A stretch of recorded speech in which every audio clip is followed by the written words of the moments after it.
मेरा नमस्कार। ओम श्री परमात्मने नमः। गीता माधुर्य 13वां अध्याय। जो आपकी सगुण साकार रूप की उपासना करते हैं वे तो आपके अत्यंत प्यारे होते हैं। अब यह बताइए कि जो आपके निर्गुण निराकार रूप की उपासना करते हैं वे कैसे होते हैं। स्वामी राम सुखदास जी उत्तर देते हैं, भैया वे विवेकी होते हैं। विवेक किसका होता है भगवान? क्षेत्र और क्षेत्रज्ञ का। हे कुंती पुत्र अर्जुन, यह रूप से कहे जाने वाले शरीर को क्षेत्र कहते हैं और जो इस क्षेत्र को जानता है उनको ज्ञानी लोग क्षेत्रज्ञ शरीरी कहते हैं।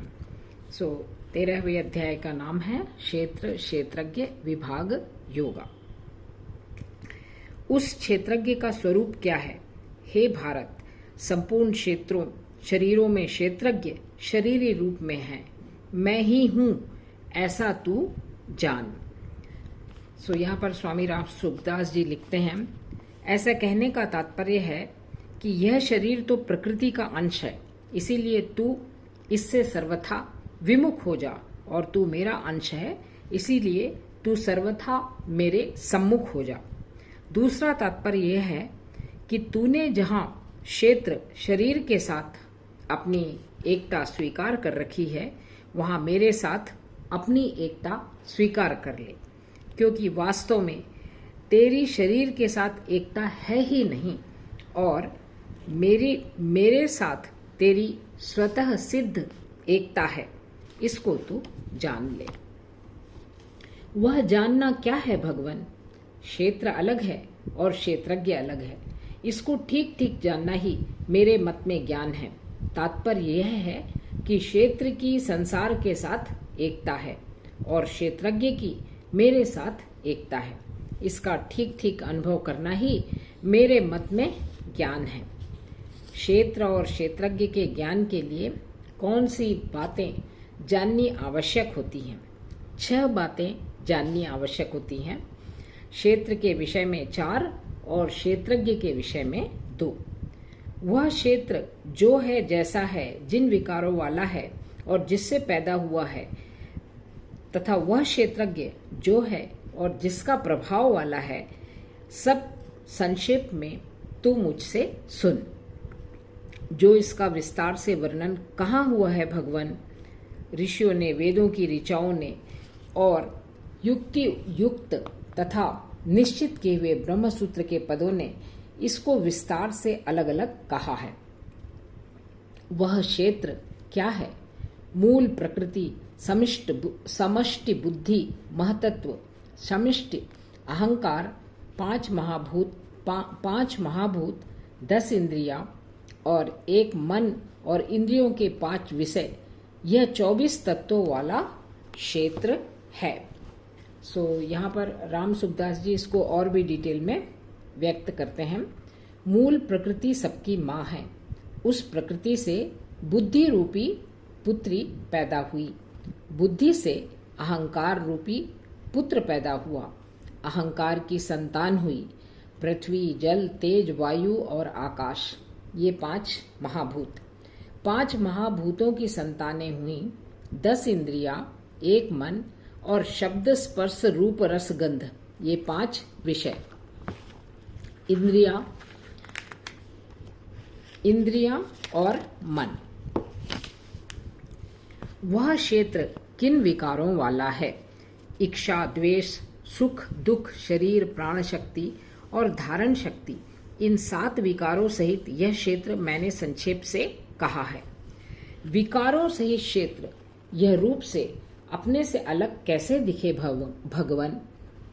अपने में श्रेष्ठता के अभिमान का अभाव, अपने में दिखावटीपन का ना होना, शरीर, मन और वाणी से किसी को किंचन मात्र भी दुख न देना, क्षमा का भाव, शरीर, मन और वाणी की सरलता, ज्ञान प्राप्ति के लिए गुरु के पास जाकर उनकी सेवा करना, शरीर और अंतःकरण की शुद्धि, अपने लक्ष्य से विचलित ना होना, मन को वश में करना, इंद्रियों के विषयों से वैराग्य होना, अहंकार रहित होना, और वैराग्य के लिए जन्म, मृत्यु, वृद्धावस्था और रोगों में दुख रूप दोषों के मूल कारण को देखना, आसक्ति रहित होना, स्त्री पुत्र घर आदि में तल्लीन न होना, अनुकूलता प्रतिकूलता की प्राप्ति में चित्त को सदा सम रखना, संसार से उपरति और मुझ में अभ्यविचारिणी भक्ति का होना, एकांत स्थान में रहने का स्वभाव होना, जन समुदाय में प्रीति का न होना, परमात्मा की सत्ता का नित्य निरंतर मनन करना, सब जगह परमात्मा को ही देखना। इन 20 साधनों से शरीर यह रूप से दिखने लग जाएगा और शरीर को यह रूप से अपने से अलग देखना ज्ञान है, और इसके विपरीत शरीर को अपना स्वरूप देखना अज्ञान है। इस ज्ञान से प्राप्त होने वाला तत्व क्या है? ज्ञेय तत्व परमात्मा है।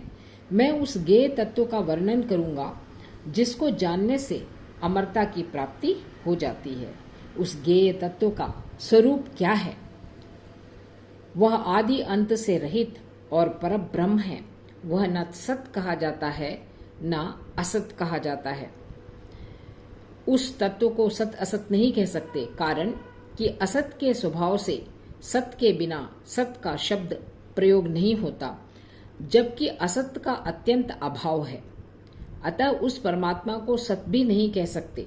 उस परमात्म तत्व का कभी अभाव होता ही नहीं, इसलिए उसको असत भी नहीं कह सकते।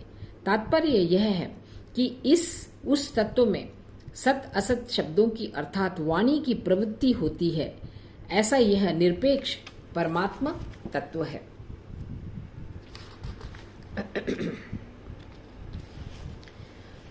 तो भी वह कैसा है भगवान? वह सब जगह ही हाथ और पैरों वाला, सब जगह ही नेत्र सिरों मुखों वाला, सब जगह ही कानों वाला। वह सभी को व्याप्त करके स्थित है। वह संपूर्ण इंद्रियों से रहित है और संपूर्ण इंद्रियों के विषयों को प्रकाशित करने वाला है। वह आसक्ति रहित है। वह संपूर्ण संसार का भरण पोषण करने वाला है। वह गुणों से रहित है और गुणों का भोक्ता है। एक ही तत्व में दो विरोधी लक्षण कैसे हुए? अनेक विरोधी भाव उस एक में समा जाते हैं और विरोध उसमें रहता ही नहीं, क्योंकि स्थावर जंगम आदि संपूर्ण प्राणियों के बाहर भी वही है और भीतर भी वही है, तथा चर अचर प्राणियों के रूप में भी वही है, अर्थात उसके सिवाय दूसरी कोई सत्ता है ही नहीं। दूर से दूर भी वही है, नजदीक से नजदीक भी वही है। दूर और नजदीक 3 प्रकार का होता है, देश काल, कालकृत और वस्तुकृत। देश को लेकर दूर से दूर देश भी वही है, नजदीक से नजदीक देश भी वही है। काल को लेकर पहले से पहले भी वही था, पीछे भी वही रहेगा और अब भी वही है। वस्तु को लेकर संपूर्ण वस्तुओं के पहले भी वही है और वस्तुओं के अंत में भी वही है और वस्तुओं के रूप में भी वही है। इसीलिए वह दूर से दूर और नजदीक से नजदीक है। यह श्लोक इस प्रकार का सार है। इस श्लोक के विषय को ठीक से जान लेने पर, इसके भाव का मनन करने पर मनुष्य चाहे व्यवहार में रहे चाहे एकांत में रहे, भाव की जागृति उसमें स्वतः बिना किसी परिश्रम और उद्योग किए भी रहेगी। वह अत्यंत सूक्ष्म होने से अभिज्ञेय है, अर्थात इंद्रियों और अंतःकरण का विषय नहीं है। इसीलिए उसमें कोई विरोध नहीं है। उसमें विरोध ना होने का कारण क्या है भगवान?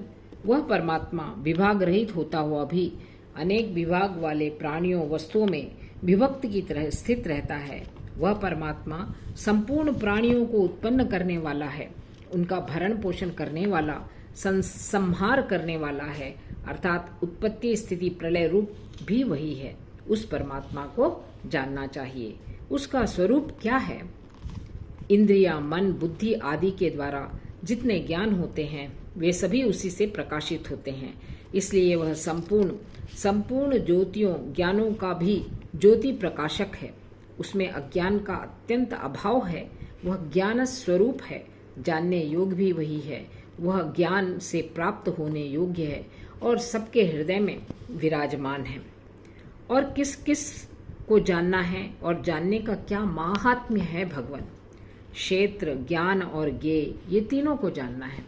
इनका वर्णन मैंने संक्षिप्त में कर दिया। इन तीनों को ठीक ठीक जानने वाला मेरा भक्त मेरे भाव को प्राप्त हो जाता है, अर्थात उसको मेरे साथ अभिन्नता का अनुभव हो जाता है। भक्त तो क्षेत्र, ज्ञान और ज्ञेय इन तीनों को जानकर आपसे अभिन्नता का अनुभव कर लेता है। पर जो साधक केवल ज्ञान मार्ग पर चलना चाहता है, उसके लिए क्या जानना आवश्यक है? उसके लिए प्रकृति, क्षेत्र और पुरुष क्षेत्रज्ञ इन दोनों को अलग अलग जानना आवश्यक है। प्रकृति और पुरुष ये दोनों ही अनादि हैं। जब ये दोनों अनादि हैं तो फिर ये गुण और विकार किससे पैदा हुए? गुण और विकार प्रकृति से पैदा होते हैं। इसके सिवाय कार्य, करण और कर्तापन में भी प्रकृति की ही हेतु होती है। पुरुष किसमें हेतु होता है महाराज? पुरुष तो दुख सुख में, भोक्तापन में हेतु होता है। पुरुष भोक्तापन में हेतु कब बनता है? पुरुष में स्थित होने से, उसके साथ अपना संबंध मानने से ही पुरुष गुणों का भोक्ता बनता है और गुणों का संग होने से ही वह ऊंच नीच योनियों में जन्म लेता है। उस पुरुष का स्वरूप क्या है भगवान? उस पुरुष प्रकृति के कार्य, शरीर के साथ संबंध रखने से उपदृष्टा, उसके साथ मिलकर सम्मति देने से अनुमंता और अपने को उसका भरण पोषण करने वाला मानने से भरता और उसके संग से सुख दुख भोगने से भोगता और अपने को उसका मालिक मानने से महेश्वर बन जाता है। परंतु स्वरूप से वह पुरुष परमात्मा कहा जाता है। वह इस शरीर में रहता हुआ भी वास्तव में शरीर के संबंध से रहित होता है। इस तरह प्रकृति और पुरुष के स्वरूप को जानने से क्या होता है? इस तरह गुणों के सहित प्रकृति को और गुण रहित पुरुष को जो मनुष्य ठीक ठीक जान लेता है, उसका सब तरह के शास्त्रविहित वर्ताव करते हुए भी फिर जन्म नहीं होता, अर्थात वह जन्म मरण से मुक्त हो जाता है। उस पुरुष को जानने का और भी कोई उपाय है क्या? हाँ है। कई मनुष्य ध्यान योग के द्वारा, कई सांख्य योग के द्वारा, कई कर्म योग के द्वारा अपने आप में अपने स्वरूप को जान लेते हैं।